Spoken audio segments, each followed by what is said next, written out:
আসসালামু আলাইকুম। আলহামদুলিল্লাহ ওয়াহদা ওয়াসসালাতু ওয়াসসালামু আলা মান লা নাবিয়্যা বাদা। সম্মানিত দর্শক মণ্ডলী, আপনাদের পক্ষ থেকে একটি অতীব গুরুত্বপূর্ণ জিজ্ঞাসা, সলাতুল ইশরাক কি প্রতিদিন পড়তে হবে?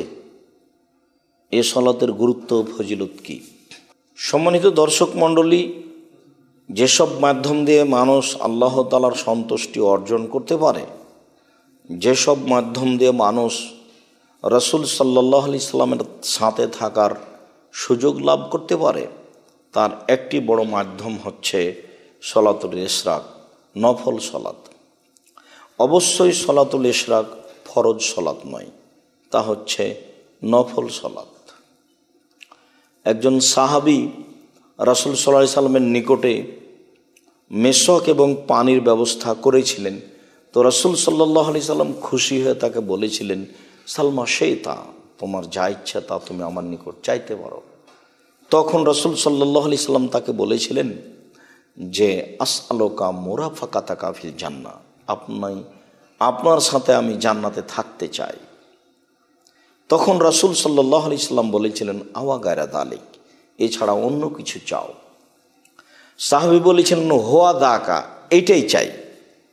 তখন রাসূল সাল্লাল্লাহু আলাইহি সাল্লাম তাকে বলেছিলেন যে আইনি বিকাসরাতি সুজুদ, তুমি আমাকে বেশি নফল সালাত আদায় করে সাহায্য করো।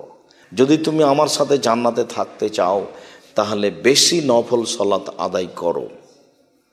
সম্মানিত দর্শক মণ্ডলী, জান্নাতে বেশি সম্মান মর্যাদা পাওয়ার, দামি জান্নাত পাওয়ার একটি বড় মাধ্যম হচ্ছে নফল সালাত।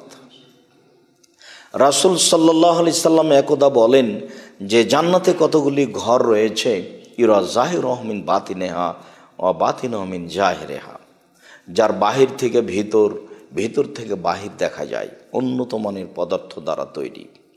সাহাবীগণ বলেছিলেন, লিমান হাজিহি, আল্লাহ রাসূল, এত সুন্দর দামি ঘর কে পাবে?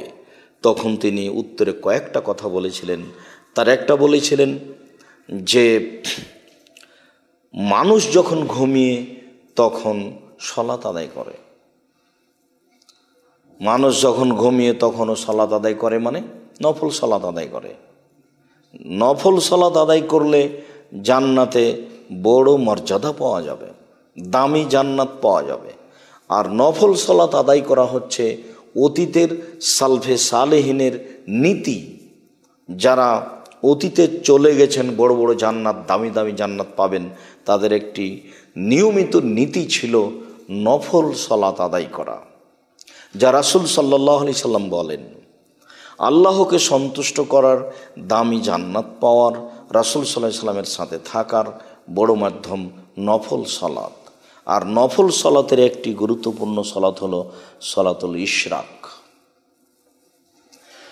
আমরা একে ফরজ বলি না, তবে নিয়মিত পড়া ভালো। নিয়মিত পড়ার বিরোধিতা করার কিছু নেই, কেননা রাসূল সাল্লাল্লাহু আলাইহি ওয়াসাল্লাম বলেছেন, আয়েশা রাদিয়াল্লাহু তাআলা আনহার বিবরণ, তিনি বলেন রাসূল সাল্লাল্লাহু আলাইহি সাল্লাম বলেছেন, আহাব্বুল আমাল ইলাল্লাহি আদওয়ামুহু ইন আল্লাহ,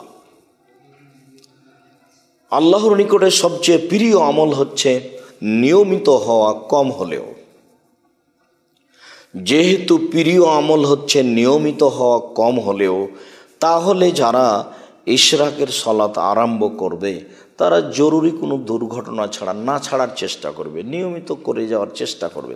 ছুটে গেলে যে পাপ হবে তা নয়, ছেড়ে দিলে যে গুনাহগার হবে এ কথা নয়, কেননা এ তো ফরজ নয়, এ হলো নফল, আল্লাহকে সন্তুষ্ট করার মাধ্যম। করলে মানুষ নেকি পাবে, না করলে মানুষ নেকি পাবে না।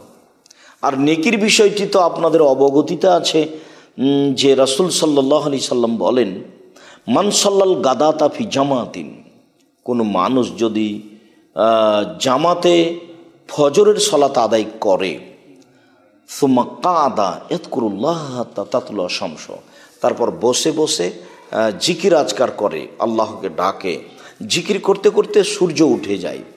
সুম্মা সাল্লা রাকাতাইনে, সূর্য ওঠার পরে যদি 2 রাকাত সালাত আদায় করে, যা হচ্ছে ইশরাকের সালাত, কানাল্লাহু কাজরে হাজ্জাতিন উমরা, তাহলে সে নেকি পাবে হজ উমরার নেকি।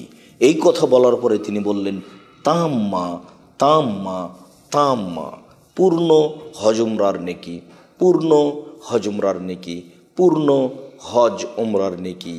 সম্মানিত দিনী ভাই বোন, আমরা অবগত আছি হজ উমরা একটি বড় ইবাদত। হজ উমরা, হজ যা একটি বছরে একবার হয়ে থাকে, আর তাতে শারীরিক যেমন শ্রম আছে, আর্থিকও তেমন বিষয় আছে, যার বিনিময় হচ্ছে কেউ যদি হজ করে, তার যদি হজ কবুল হয়ে যায়, তাহলে সে হয়ে যায় সেদিনের মতো যেদিন তার মাতাকে জন্ম দিয়েছে, নিষ্পাপ হয়ে যায়। তাহলে হজ তো একটি বড় ইবাদত। রাসূল সাল্লাল্লাহু আলাইহি সাল্লাম মানুষকে এই আমলের প্রতি উদ্বুদ্ধ করতো, এই কথাটা বললেন, সে পূর্ণ হজ উমরা, পূর্ণ হজ উমরা, পূর্ণ হজ উমরার নেকি পেয়ে যাবে। সম্মানিত দিনী ভাই বোন, আমরা আশা করতে পারি যে আমরাও এই ইবাদতটি নিয়মিত করার চেষ্টা করব ইনশাআল্লাহ। আল্লাহ আমাদের তৌফিক দান করুক। আল্লাহুম্মা আমিন। ওয়া সাল্লাল্লাহু আলা নবী ওয়া সাল্লাম। আসসালামু আলাইকুম।